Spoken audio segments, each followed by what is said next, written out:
The decades-long Cold War, which would embroil the world in conflict that would threaten humanity's very existence, also impacted plain states like Kansas in ways both very large and very personal.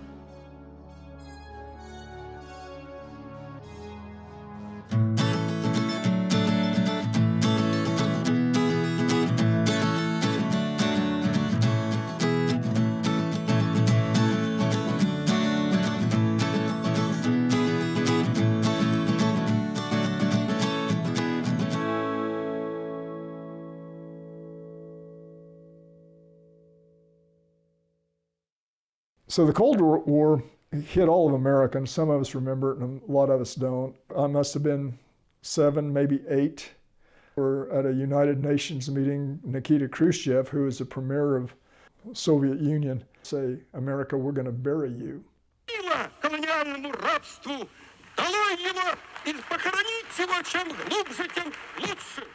And so a kid, 6 or 7, and hearing about it in school, but seeing it on TV, on the takes, it was very scary. And so it made a lot of people very paranoid, and I was one included.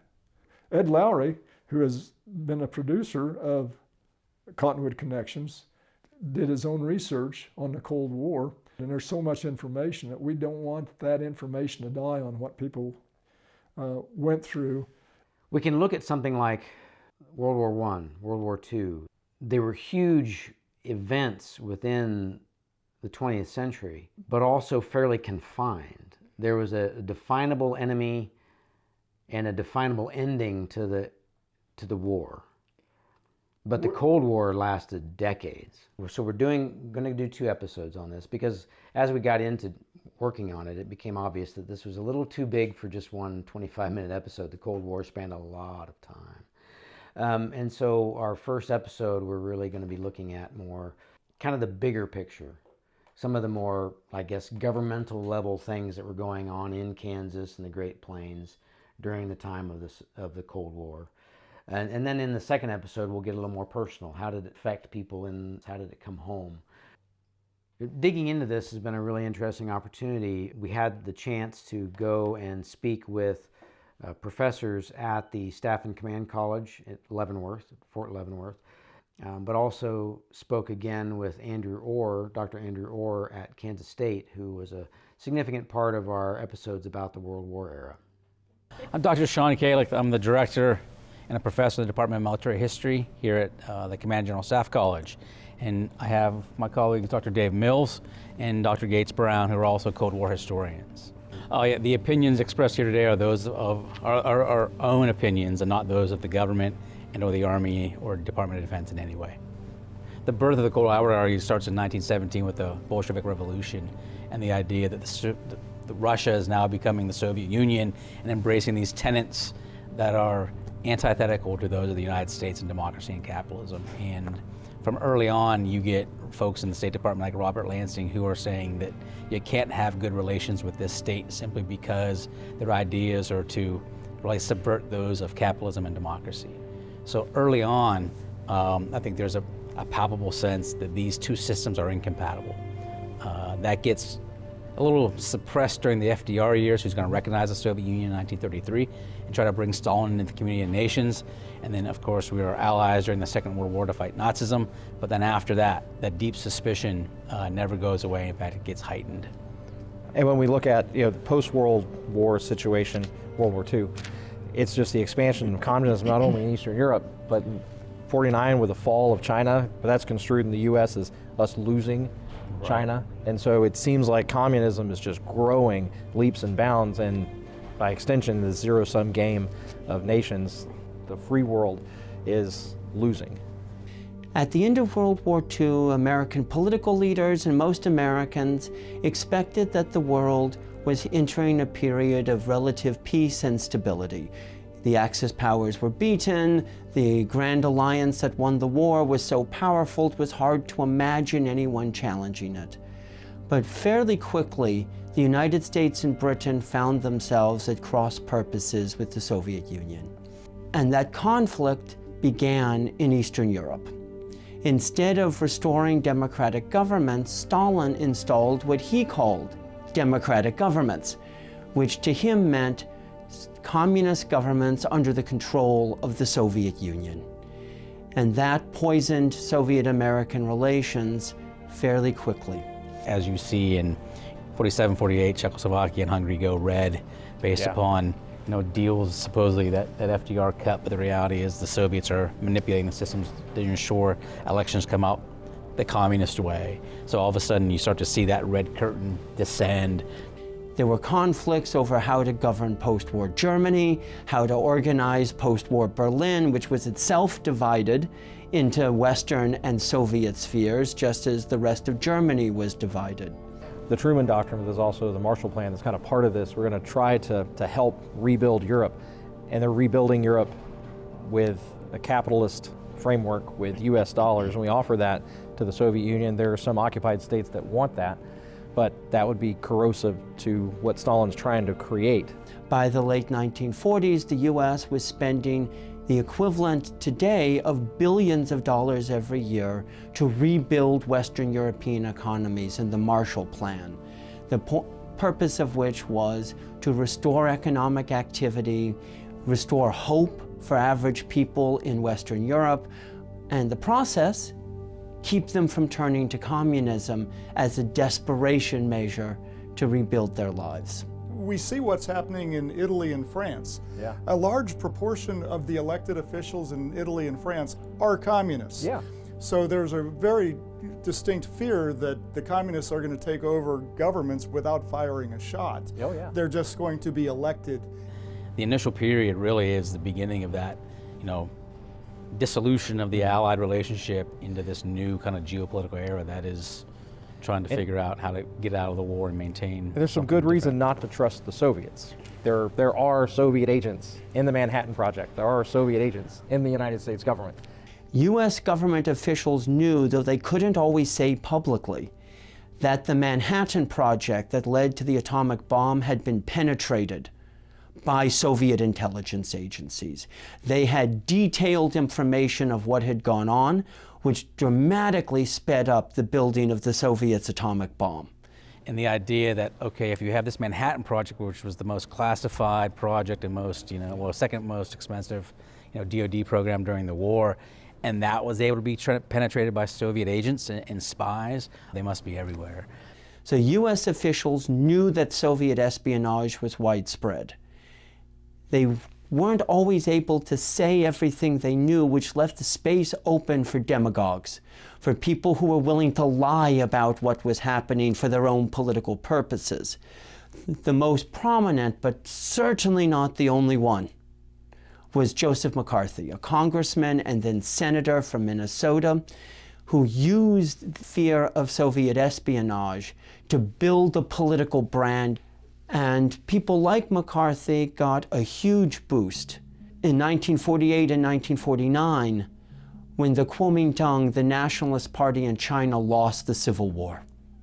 And the question of who lost China became front and center in early Cold War politics. And now the US faced Mao Zedong, a close ally of Stalin. And that seemed to suggest that the Soviets were winning. But there's also an escalating atomic component of it, and in '49, the Soviets are going to get the bomb. So instead of the United States being the only power with the atomic bomb, and we can be trusted with that, now this expansionary, aggressive regime has it. What are they going to do with it? In the initial Air Policy Commission reports, the projected intelligence that we have on the Soviet Union is that they're not going to get the bomb till like 1955. And when it happens in '49, it kind of throws everybody off their timeline. Because if you assume you have nuclear monopoly for 10 years, and all of a sudden that's cut to 4, it has a profound impact. And some of those reports kind of get leaked to the public, and that helps fuel this idea that all of a sudden there are spies everywhere in the U.S. government, right, that we don't know about McCarthy, and now the Soviets have the bomb, China's gone red, and all of a sudden it feels to the average American that this thing is real and we must do something about it. The U.S. government does a number of things to re-engage the U.S. in military preparations. There's a big program of arms purchases. We had a lot of stuff from World War II, But especially in air power, technology was moving so fast that most of our World War II Air Force, which had been the best in the world in 1945, was obsolete. Kansas is front and center in that effort. Boeing had shut down its wartime production plants in Wichita.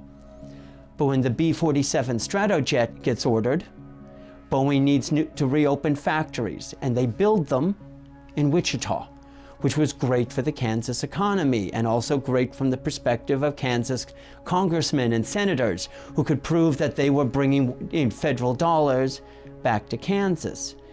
You needed places to base them. If you were going to train people on the Stratojet, why not base the Stratojets outside of Wichita? Which they do. It's how we get McConnell Air Force Base. Yeah, I mean, Strategic Air Command, which what you see there is really going back to kind of, Wichita is really one of the air centers of America, by the way, right? Yeah. Manufacturing.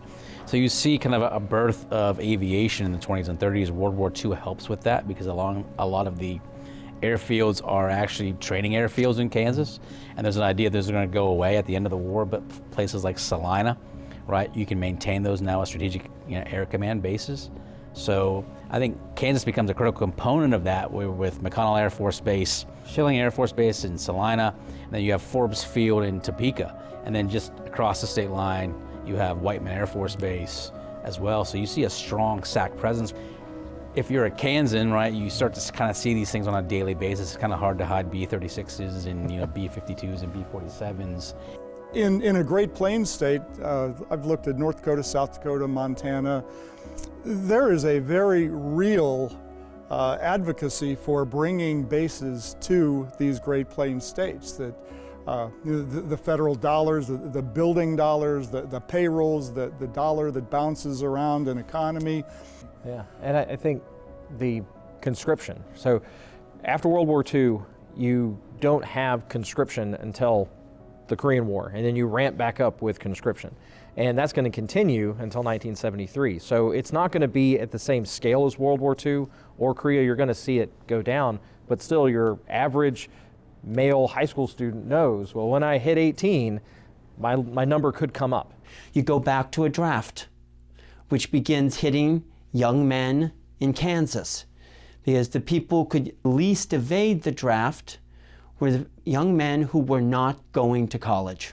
So you have urban poor and rural men.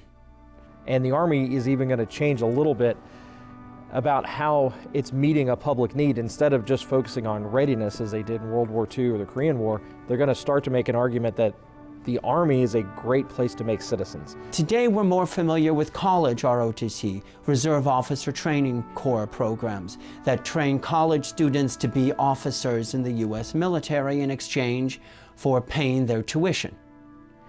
But you had high school versions of this. You still do, I think, in some places. So it was for everybody. Whether or not you wanted to go to college, it was preparing you for a military career track, because for the first time, the United States needed a large, standing military in peacetime. You needed draftees, but you needed enough volunteers to have a big non-commissioned officer corps and a big officer corps. And you had to recruit that. And you couldn't start when kids turned 18. You started in high school, getting them ready to want to enlist, to want to volunteer to become an officer, to want to make a career of military service on a scale we had never had before in American history. And the other thing that most people don't consider is the interstate system. The interstate was President Eisenhower's idea after World War II when he was president, so his interstate systems, because prior to that, most of the military transportation had been by rail. So if they bombed the railroads, we still had through highways that were great. So one of the things that Eisenhower does as a junior officer, he's given this task in the 1920s to drive a convoy from the East Coast all the way to the West Coast to get a sense of what the U.S. road infrastructure is. And it's horrible.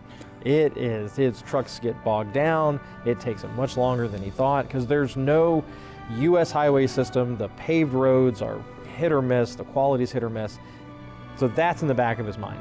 When he goes to Europe in World War II and he sees the German Autobahn. He says, wow, this is a way that you can move forces from A to B, but you can also move commerce very efficiently. And so the interstate system is an attempt to meld national security priorities as far as within the United States ease of movement, but it's also about creating more efficient commercial traffic. To piggyback off of that, I don't disagree that that was the main focus. But one of the ways that you sell this to Congress is to couch it in civil defense terms. Up until the highway system, the duck and cover was the preferred method of surviving a nuclear blast. Duck and cover means you just stop, and wherever you are, you get under a school desk or something along those lines and hope for the best, right? But if you've got this interstate highway system, now you can start thinking about providing early warning to your citizens and evacuating from the big cities that are going to be targets. And so I'm not saying that that was one of the more realistic That's how you have to approaches, sell it. but that's one of the ways that you sell it. But then also another aspect of the whole thing here in Kansas and Nebraska, the Dakotas, was missile silos. In the early 1960s, Kansas becomes home to intercontinental ballistic missiles, missiles permanently based in missile silos dug into the Kansas earth. Not just Kansas, Nebraska has them, Missouri has them as well. They still exist. There's no missiles in them anymore, but they're actually had the chance to go visit one that this gentleman has turned into an Airbnb, so you can stay in the missile silo and get a tour of the whole thing. And he's really dived into the research of what these things were and how they functioned. My name is Matthew. I grew up just outside of Topeka, and when I was 10 years old, I found my first missile base. I was hiking through the Flint Hills, and all of a sudden I came across this paved road in the middle of nowhere, high security chain link fence, barbed wire on top. I'm all like, what is this? The place looked abandoned, the gate was open, and so I followed the road in and it went underground into a bunker. This, I didn't realize, was Atlas E missile base. The Atlas was our first intercontinental ballistic missile that we developed.